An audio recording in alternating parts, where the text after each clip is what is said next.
अस्सलाम वालेकुम नाजरीन, उर्दू टॉक में आपका खैर मकदम है। रुखसत हुआ तो आँख मिलाकर नहीं गया, वो क्यों गया है ये भी बता कर नहीं गया। वो क्यों गया है ये भी बता कर नहीं गया। वो यूं गया कि बाद सबा याद आ गई, एहसास तक हमको दिला कर नहीं गया।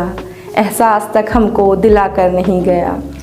यूं लग रहा है जैसे अभी लौट आएगा, जाते हुए चिराग बुझा कर नहीं गया।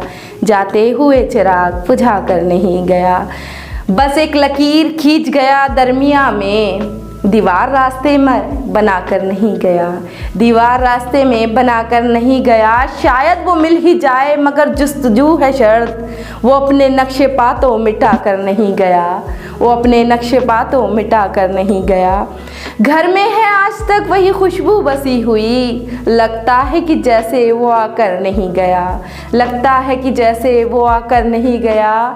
तब तक जो फूल जैसे ही ताज़ा भी उसकी याद, तब तक तो फूल जैसे भी ताज़ा थी उसकी याद, जब तक वो पत्तियों को जुदा कर नहीं गया। जब तक वो पत्तियों को जुदा कर नहीं गया।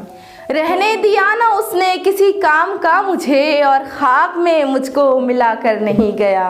और खाक में मुझको मिला कर नहीं गया। वैसे ही बेतलब है अभी मेरी ज़िंदगी, वो खारो खस में आग लगा कर नहीं गया। वो खारो खस में आग लगा कर नहीं गया। शहजाद ये गिला ही रहा उसकी ज़ात से। शहजाद ये गिला ही रहा उसकी ज़ात से, जाते हुए वो कोई गिला कर नहीं गया। जाते हुए वो कोई गिला कर नहीं गया। शहजाद की लिखी हुई ये गज़ल आपको कैसी लगी कमेंट करके ज़रूर बताइएगा। तब तक के लिए अल्लाह हाफ़िज़।